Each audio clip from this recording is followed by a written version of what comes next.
It's been a very busy year. As always, we are trying to secure our place in a very volatile and, I would say, dangerous world. The key issues confronting us. First, COVID-19 and its aftermath. Second, navigating major power rivalry, fostering peace, upholding international law, strengthening multilateralism. Third, protecting the global commons, including addressing non-traditional challenges. Fourth, nurturing Singapore's relations with our neighbours. And fifth, ASEAN. First, let me deal with COVID because Mr. Vikram Nair, Mr. Desmond Chu, Mr. Lim Biao Chuan have asked how COVID-19 affected our foreign policy. The pandemic has impacted, in fact, disrupted the lives of many overseas Singaporeans. MFA's duty in the last 2 years has been to make sure that we left no Singaporean behind. I say that again, we left no Singaporean behind. We've helped to bring home more than 4,600 Singaporeans who had difficulty getting back for some reason or the other in the last 2 years. MFA also supported the launch of vaccinated travel lanes and the mutual recognition of health certificates in order to facilitate the safe resumption of international travel. Singapore has also supported global COVID-19 vaccination because no one is safe until everyone is safe in the world. We have contributed to the COVAX Advanced Market Commitment and the COVID-19 ASEAN Response Fund. And I would add that we donated our entitlements to our neighbours. We also responded quickly to urgent medical needs by sending medical supplies, including more than 500 tons of liquid oxygen to Indonesia through our oxygen shuttle program, and 120,000 vaccine doses to Batam and the Riau Islands, as well as 100,000 and 200,000 vaccine doses to Malaysia and Brunei, respectively. We also sent a consignment of 256 oxygen cylinders to support India's pandemic response at the height of its second wave last April. I wish to commend the dedication of all MFA staff, both those serving in Singapore as well as in our overseas missions. Over 300 MFA officers have served Singapore at our overseas missions during this period. And I'm very proud that not a single officer has asked to leave post because of the risk of the pandemic. Despite our best efforts and the health precautions, about 40 of our officers serving overseas, as well as another 150 foreigners who are employed by our missions overseas, did succumb to COVID. Fortunately, they've recovered, but again, it is a symbol of their commitment and their willingness to sacrifice for the sake of Singapore and Singaporeans, and we owe them a big debt of gratitude. COVID-19 will not be the last or even the worst pandemic faced by the world. And so we will continue to work with the international community, including especially through the WHO, in order to strengthen global health architecture and to enhance pandemic preparedness and resilience and that ability to cooperate as a single world. Let me move on to the next aspect: major power rivalry, fostering peace, upholding international law, and multilateralism. The ongoing developments in Ukraine are a stark reminder of the vulnerability of small states when confronted by a larger and more powerful opponent. Mr. Vikram Nair, Mr. Lim Biao Chuan, Eric Chua, Ms. Janet Ang, Mr. Baey Yam Keng have all asked very salient questions about multilateralism, about the world order, and about big power rivalry. In my ministerial statement on the 28th of February, I explained why we have to be such a staunch supporter of international law and the principles enshrined in the UN Charter. We must take a stand against actions that clearly violate sovereignty, political independence, and the territorial integrity of another country, of all countries, because ultimately this is also about us as a tiny city-state. When push comes to shove, smaller countries like Singapore must be prepared to defend ourselves and not get caught up in the geopolitical games of big powers. We do not take sides, but we do take a stand to uphold existential principles. We make common cause with our neighbours and our friends within ASEAN and in the UN General Assembly to the maximum extent possible. So for instance, last night there was an overwhelming vote. 141 countries at the UN General Assembly voted in favor of the resolution. ASEAN, all our ministers, I can tell you we were up until 1, 2 a.m. last night communicating, and we will shortly be issuing an ASEAN statement calling for an immediate ceasefire. We continue to try to get humanitarian assistance to Ukraine, and of course we continue to monitor the evacuation of Singaporeans in Ukraine. We've got another further 3 out. There's still 6 left there. Let me say a few words about the strategic competition between the US and China. This has intensified across multiple domains. And quite frankly, the strategic choices of both these countries will shape the emerging international order profoundly. Under President Biden, US foreign policy has become, in a sense, more predictable. However, its fundamental approach and the policies of the US towards China basically remain unchanged.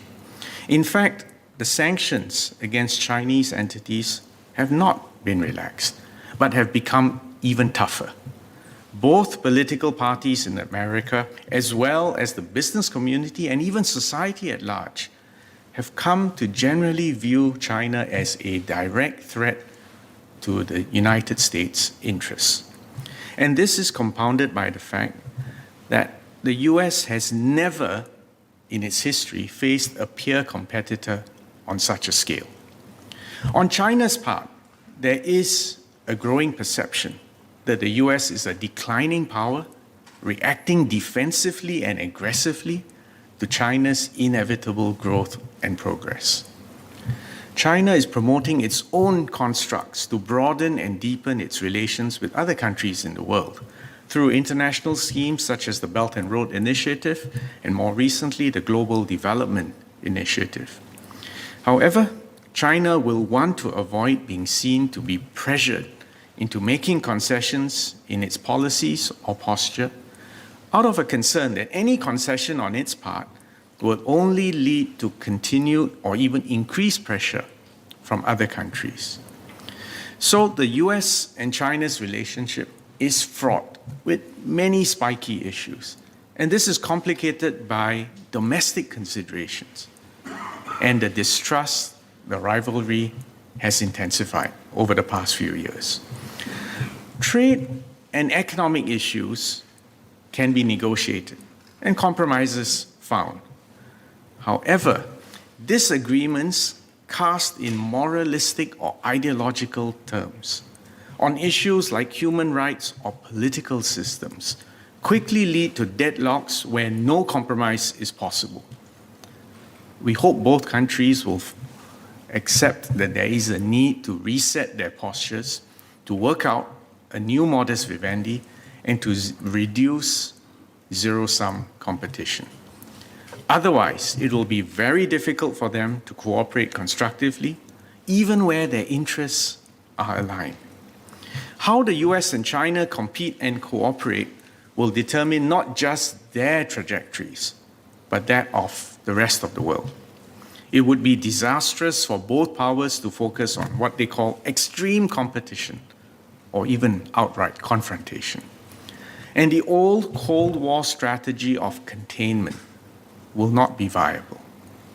We therefore welcome efforts by both the US and China to engage at the highest levels, to cooperate on global challenges like climate change and the digital age, and we encourage greater people-to-people engagement as travel restrictions are removed in order to foster generations, especially younger people in both the United States and China, to understand and to appreciate each other's values, attitudes, strengths, and weaknesses. And we hope that these interactions will encourage greater trust and pave the way forward for a more constructive relationship. As the former Secretary of State George Shultz wisely observed, he said, and this is worth remembering, trust is the coin of the realm. When trust is in the room, good things happen. When trust is not in the room, good things did not happen. Everything else is details. On Singapore's part, we enjoy excellent ties. And in fact, I may add, high levels of trust with both the US and China. And we've been able to maintain high-level interactions even amidst COVID-19 over the past 2 years. In 2021 alone, we welcomed visits by the US Vice President Kamala Harris, Secretary of Defense Lloyd Austin, Secretary of Commerce Gina Raimondo. I also made a working visit to Washington, where I met with my counterpart, Secretary of State Antony Blinken. President Biden will be hosting an ASEAN US summit in Washington later this month. We've also maintained intensive engagement with our Chinese counterparts, including through mutual support when we both needed it during COVID-19 at its worst moments, as well as bilateral cooperation and at the Joint Council for Bilateral Cooperation meeting chaired by DPM Heng in December last year. Since 2020, and I double-checked this number, I have met or spoken with my counterpart, State Councillor and Foreign Minister Wang Yi on 9 occasions. So that's about once every 3 months. And our most recent engagement was in Beijing last month when I accompanied President Halimah Yacob to the opening ceremony of the Beijing Winter Olympics. And there is a standing invitation for President Halimah to make a formal state visit to China. It is in Singapore's interest to continue to foster stronger ties with both the US and with China, and as to be a consistent and reliable partner to both for the long term. We will continue to engage both powers through diplomacy, grounded in fundamental principles such as adherence to international law, the resolution of disputes by peaceful means, respect for sovereignty, the sanctity of borders, and upholding a rules-based multilateral system. However, we make decisions based on our long-term national interests, and we make it clear to both that we will not be a proxy vassal state or a cat's paw for one side or the other. And we have not shied away from standing up for ourselves and disagreeing on issues when necessary. And we do not have the luxury of saying different things to different partners. So Singapore strives to be straightforward, consistent, reliable, trustworthy. To this end, we will also work with all parties to uphold an open, inclusive, stable, peaceful, rules-based international order. There were questions just now about the TPP and the Indo-Pacific Economic Framework by Mr. Dennis Tan. Quite frankly, I've told my American interlocutors on numerous occasions it was a mistake for the US to pull out of the TPP. It is still the most highest and most ambitious level free trade agreement, safeguards not only for trade, for labor, for the environment, intellectual property, and the rest of it. But all my interlocutors in America have said they can't do it because of domestic political reasons. In a sense, the Indo-Pacific Economic Framework is an alternative which they're trying to put beef on this framework. Let's see and let's encourage them. But as I said, the key point I keep making, and in fact the Prime Minister has made to multiple presidents, in Asia, trade is strategy. So let's watch how progress is made on this front. And I think it is also no accident that now you've got the UK and China and Taiwan applying to join the TPP. Mr. Liang Enghua asked why Singapore continues to place such heavy emphasis on multilateralism, given that powerful states are often perceived to wield outsized influence at multinational platforms, and he asked whether we should just focus on bilateral and regional arrangements.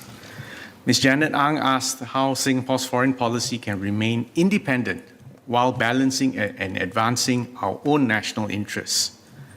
As opposed, and I think she even asked why should we be our brother's keeper? Well, let me address this thematically. With global economic integration and the expansion of cross-border capital and trade flows over the last century, the fortunes of all countries and all peoples are now increasingly interdependent. Small states like Singapore value a system where sovereign states, regardless of size, have equal rights and disputes can be settled peacefully in accordance with international law and agreed rules, and not to be subject to the rules of the jungle where might is right, or to be forced to make invidious choices between big powers. In fact, multilateralism and economic integration has been a formula for peace and prosperity for many decades since the end of the last Second World War, and especially critical for small states like us. You notice I said last World War. I'm betraying my anxieties. We have spared no effort to strengthen the rules-based multilateral order so that it continues to provide us with a platform to safeguard our interests. And that's why we worked with a cross-regional group of countries to establish the Forum of Small States, which in fact celebrates its 30th anniversary this year. In today's charged geopolitical context, it is even more important that small states continue to stand up for a stronger United Nations and a robust multilateral system that levels the playing fields, takes all countries' interests into account. The rise of protectionism amidst COVID-19 has also underscored the importance of, one, upholding a free, open, and rules-based multilateral trading system as embodied by the WTO. Second, deepening economic integration at multilateral fora such as APEC and G20. Third, diversifying trade relationships through regional arrangements such as the Comprehensive and Progressive Agreement for the Trans-Pacific Partnership, TPP for short, the Regional Comprehensive Economic Partnership, RCEP for short, and our latest free trade agreement, the Pacific Alliance Singapore Free Trade Agreement. These regional agreements facilitate more efficient, more diversified and resilient supply chains. They increase access to global markets, encourage rules-based trading activity, and foster greater connectivity.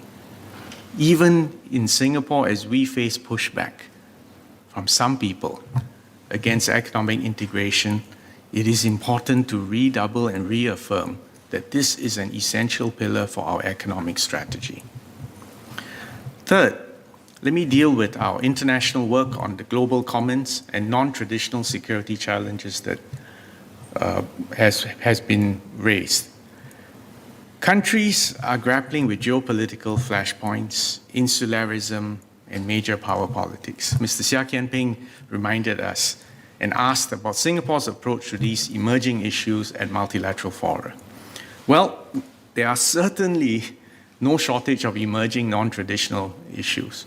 The ones which we often come to mind: climate change, food security, emerging diseases, the challenges and problems of the digital economy, and the threats to cyberspace, and eventually, and in fact, emerging outer space as well. Again, our approach is that we believe in multilateralism, and we believe that these issues should best be pursued at multilateral fora, including the United Nations, APEC, G20, and ASEAN. Basically, an opportunity for us to work together, address the challenges, the opportunities, deal with the dangers, establish common standards, establish norms, rules, and ultimately, hopefully, norms of state behavior. And this is the way, in a sense, we have to protect the global commons: public health, the oceans, the environment, cyberspace, outer space. And actually, Singapore has a history of outsized contributions in protecting the global commons. For instance, in cybersecurity, which is a clear and present threat right now, we clearly need to work with the international community towards arriving at global consensus, including through the creation of a multilateral architecture in cyberspace. We are members of both the United Nations Open-Ended Working Group on Cybersecurity. In fact, this is chaired by Singapore, and the UN Group of Government Experts on Cybersecurity to foster understanding and collaboration on the development of new governance principles, frameworks, and standards. Climate change, we all know, is an existential threat to mankind, and as a small city-state, we are exquisitely vulnerable to the impact of climate change. Encouraging progress was made at the most recent 26th Conference of the Parties, and I'm sure Minister Grace Fu will explain, but in case she is too humble, let me say that she and her team have played and continued this tradition of being excellent ministerial facilitators, being honest brokers, and arriving at consensus and making progress for the world. Similarly, if this year, I would also add, marks the 40th anniversary of the UN Convention of the Law of the Sea. And amidst all the oceans-related challenges today, we continue to affirm the primacy and the universality of UNCLOS, which sets out the legal framework for all activities in the oceans. And notwithstanding our small size, our pioneers, including Ambassador at Large, Professor Dr. Tommy Koh, played again an outsized role and helped to bring UNCLOS to fruition 40 years ago. So we continue to play a constructive role in oceans-related issues, and right now, Ambassador Rina Lee has been the president of the Biodiversity Beyond National Jurisdiction Intergovernmental Conference since 2018. Most people may not be aware of this, but this is another offshoot of UNCLOS. Fourth, peace and stability in our immediate neighborhood, absolutely critical. And our relations with our closest neighbors, Indonesia and Malaysia, will always be of special importance. Ms. Rachel Ong asked about the outcomes of the Singapore-Indonesian leaders' retreat in January and how this would affect the trajectory of our bilateral relations. I think you all know Singapore and Indonesia are close partners. We enjoy a substantive and multifaceted relationship. The leaders' retreat held in January marked a significant milestone in our bilateral relations, and Senior Minister Teo delivered a ministerial statement last month explaining the significance of the agreements that Singapore and Indonesia signed to address some long-standing bilateral issues, namely the flight information region, the defense cooperation, and the extradition of fugitives. The flight information region agreement will uphold the safety and efficiency of air traffic in our region in a manner that is consistent with ICAO rules and meet the civil aviation needs of both countries. The Defense Cooperation Agreement will strengthen cooperation between our two armed forces.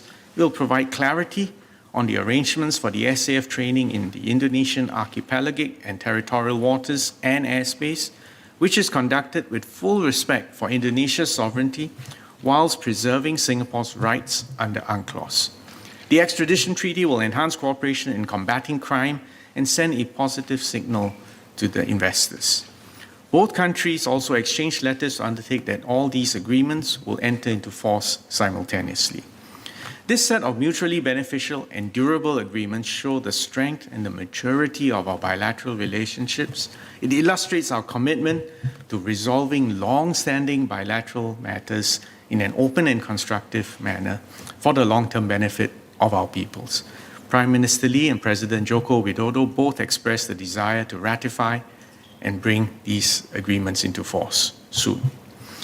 Prime Minister Lee and President Joko Widodo also had good discussions on new areas of collaboration, including green economy, renewable energy, human capital development, and we look forward to making progress on all these fronts. The key point is this, that we can steadily resolve all issues and we can open up new areas with win-win outcomes. Mr. Chong Kee Hiong asked about Malaysia. And for Malaysia, I want to tell you that we have maintained our very close relationship, and I would say it's probably even been strengthened by our shared experience of COVID-19. Malaysia is our closest neighbor, and bilateral engagements continue both formally and informally throughout this pandemic.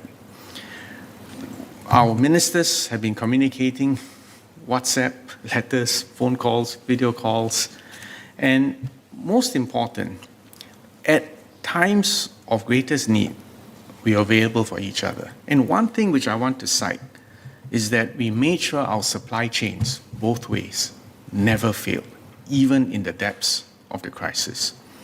And we were still able to facilitate the safe movement of goods, services, and people. In fact, trade in goods and services increased in 2021. And we collaborated closely with Malaysia to restore connectivity, launch VTLs for both land and air travel on the 29th of November 2021, and to help restore some, I say some, because it's still a very small fraction of the pre-pandemic flow of tourists and business people. We've also helped to reunite families on both sides of the causeway, and I know we all look forward to expanding cross-border travel progressively and safely, and hopefully at some point back to pre-pandemic levels. On ASEAN, let me just quickly say that Mr. Henry Quek asked about the concerns in Myanmar. It is still a very dire situation. And, the ASEAN leaders had a meeting in April 2021 and arrived at a 5-point consensus. Unfortunately, there has been no significant progress at all. We will continue to work with the ASEAN chair as Cambodia this year, and as we did with Brunei last year, and indeed with our fellow ASEAN members, to continue trying to promote, persuade, cajole, and reach a peaceful and durable resolution of the situation in Myanmar through the implementation of the 5-point consensus. Mr. Chairman, since MFA's establishment in 1965, our mission has always been to uphold the independence and sovereignty of Singapore, to protect and advance the interests of Singaporeans both at home and overseas, and we must thus continue to invest in this effort of diplomacy, even as the government tackles all the immediate challenges of the day. Just as supply chains are moving from just in time to just in case, for a small city-state like Singapore, we must always prepare for all possible scenarios. It is in our fundamental interest to ensure that our partners around the world have a stake in our continued peace and prosperity. We must never take our independence, sovereignty, peace, and security for granted. I thank members of Parliament for your continued support of MFA's work and for the wonderful, dedicated service of every single MFA officer. Thank you.